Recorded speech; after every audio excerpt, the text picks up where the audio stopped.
नमस्कार विद्यार्थी मित्रांनो, बघा आज आपण परिसर अभ्यासाचा पाठ बघणार आहोत.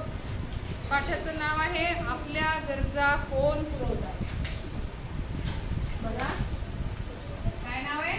आपल्या गरजा कोण पुरवतात. आपल्या गरजा कोण पुरवतात.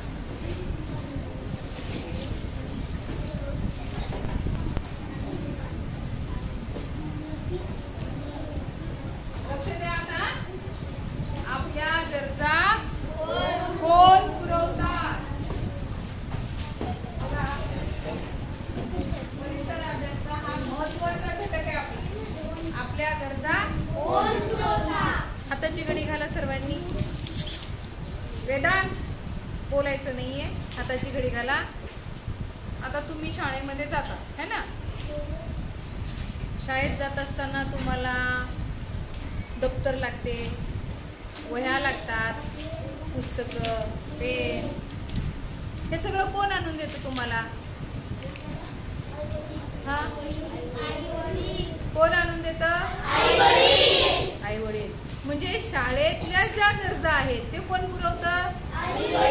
आई वडील. इतकंच नाही, तुम्हाला काही खायचं असेल, हा, एखादी वस्तू तुम्हाला दुसरी आणायची असेल, तुम्हाला कपडे आणायचे असतील, हा, तुम्ही एखाद्या वेळेस तुम्ही तुमच्या पालकांना आम्हाला काही ॲपल आणा, काही चिवडा आणा असं सांगितलं आणि ती गरज पूर्ण झाली नाही, असं होईल का? कदाचित एखाद्या वेळेस होतही नसेल. तुम्ही जर खूपच मोठं मागितलं, आम्हाला सायकल आणून द्या, आणि तुमच्या जर आईवडिलाकडे पैसे नसतील तर ते तुम्हाला आणून देतील का? नाही, लगेच नाही देणार. जमा करतील, त्याच्यासाठी तडजोड करतील है ना, काही ना काही खटाटोप करतील आणि मग तुमच्या गरजा पुरवतील. पण तुमच्या सगळ्या गरजा कोण पुरवते? आई वडील. मग जेव्हा आई वडील म्हातारे होतात तेव्हा त्यांच्या गरजा कोण पूर्ण करायला पाहिजे? तुम्ही. पण नेमकं त्यावेळेस तुमच्या बायका येतात आणि तुम्ही वायले राहता. वायले म्हणजे वेगळे. ते बरोबर आहे का? बरोबर आहे हे? नाही. जसं तुम्ही लहान असताना तुमच्या सगळ्या गरजा तुमचे आई वडील पूर्ण करतात, मग तुम्ही मोठे झाल्यानंतर त्यांच्या सगळ्या गरजा तुम्ही पूर्ण करायला पाहिजे. मग म्हातारपणी औषध असते, दवाखाना असते, चष्मा असते है ना. वडील असतील तर मग दाढी, कटिंग, चप्पल म्हणा है ना. म्हणजे ज्या काही वस्तू लागतील, ज्या काही गोष्टी लागतात, त्या सर्व गोष्टी तुम्ही म्हातारपणी आई वडिलांच्या तुम्ही पूर्ण करायला पाहिजे. ते लहानपणी तुम्ही लहान असताना ती किती काळजी घेतात. आपला मागच्याच पाठामध्ये विषय झाला होता, किती जणांचे आजोबा आजी सोबत राहतात. याच्यामध्ये तुमचा दोष नाही. तुमचा दोष आहे का? जर तुमचे आजोबा वेगळे राहत असतील तर त्याला तुमचे आई वडील कारणीभूत आहेत. आलं लक्षात? त्या विषयावर आपल्याला बोलायचं नाही. पण तुम्ही म्हणू शकता ना की आपण त्यांच्या सोबत राहायला पाहिजे, त्यांना सुद्धा आपल्या सोबत ठेवायला पाहिजे. तुम्ही तुमच्या आई वडिलांकडे हट्ट धरू शकता. आलं लक्षात? पूर्वीच्या काळामध्ये एकत्र कुटुंब पद्धती खूप महत्वाची होती. मी सर्व्हिसला लागेपर्यंत माझी आजी आमच्याजवळ होती. म्हणजे आजी आजोबा आपल्या सोबत होते. लक्षात आलं? याचाच अर्थ असा आहे की आपल्या गरजा आपल्या कुटुंबातील, आपले वडील असतील, आपली आई असेल, किंवा एकत्र कुटुंब असेल तर तुमचे काका असतील किंवा तुमचे काकू असेल, आजोबा आजी, हे सगळेजण पुरवतात. फक्त वडीलच पुरवतात असं नाही. आई पण पुरवते, काका पण पुरवतात. एखाद्या वेळेस तुम्ही बघा, तुम्हाला तुमचे वडील घेऊन देत नाहीत पण काका घेऊन देतात. बरोबर आहे? आणि एखाद्या वेळेस तुमची आई देत नाही, तुमची काकू घेऊन देते है ना. आजोबा घेऊन देतात. म्हणजे घरातल्या सगळ्या व्यक्ती आपल्या गरजा पुरवतात. आता बघा, तसं आपण ह्या झाल्या घरातल्या गरजा. ह्या झाल्या घरातल्या. मग सजीवांच्या कोणकोणत्या गरजा आहेत? सजीवांच्या कोणकोणत्या गरजा आहेत? सजीवाला कशाची गरज आहे? आणखी हा, अन्न, हवा, पाणी आणि निवारा. बरोबर आहे.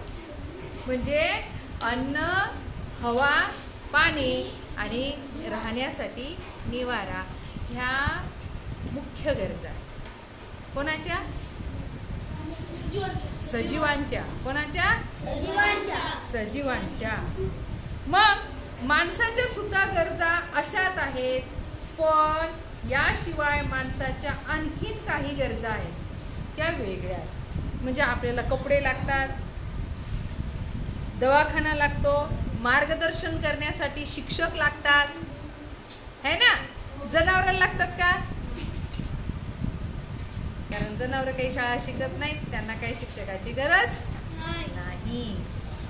घरी जर कोण आजारी पडलं तर आपल्याला डॉक्टर सुद्धा लागतात. या सुद्धा गरजा आहेत.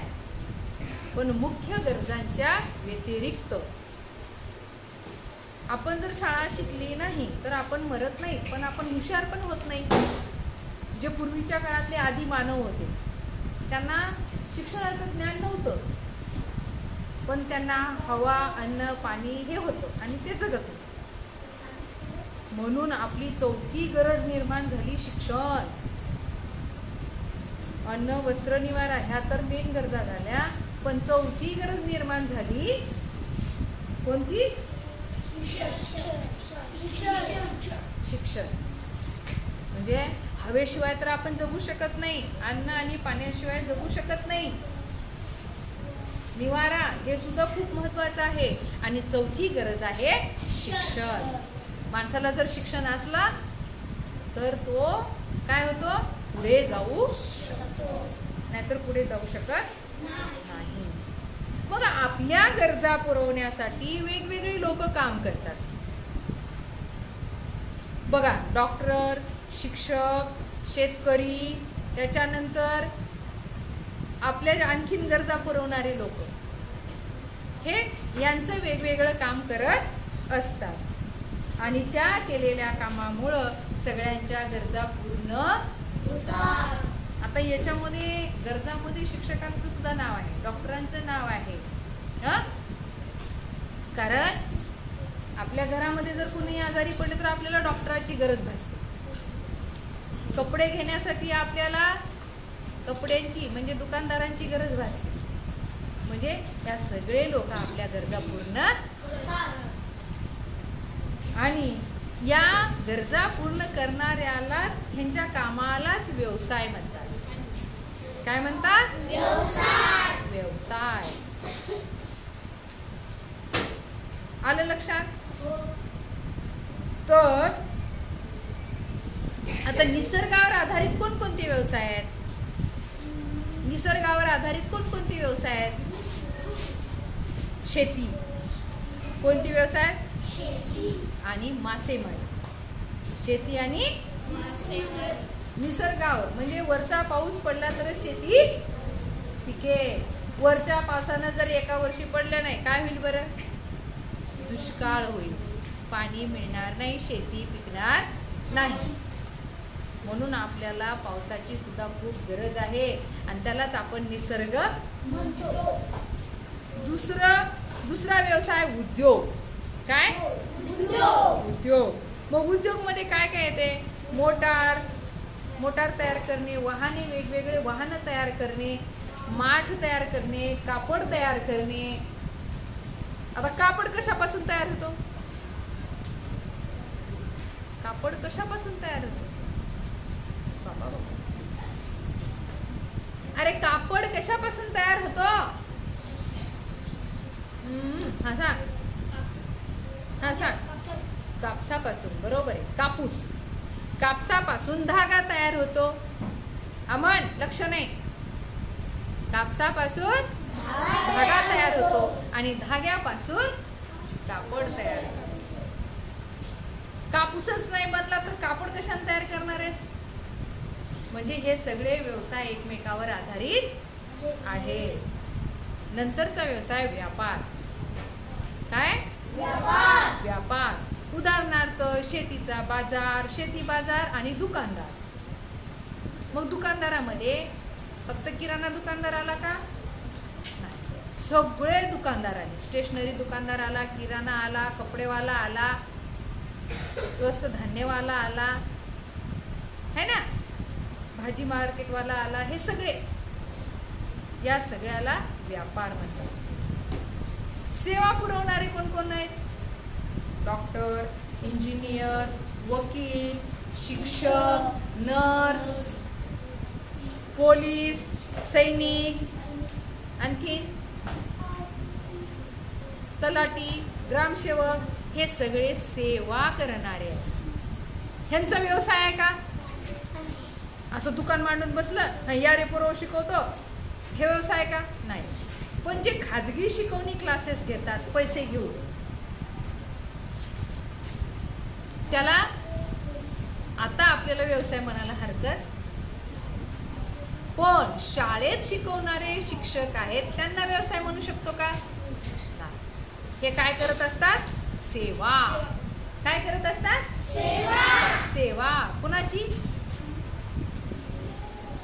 ग्रामसेवक असेल तर त्या गावाची करतो, शिक्षक असेल तर त्या विद्यार्थ्यांची करतो, आणि डॉक्टर असेल तर रुग्णांची सेवा करतो, नर्स असेल तर रुग्णांची सेवा करतो, सैनिक असेल तर देशाची सेवा करतो, पोलीस असेल तर जनतेची सेवा करतो. म्हणून यांना सेवा करणारे असं म्हणलं जातं. इथपर्यंत समजलं सर्वांना? ओके.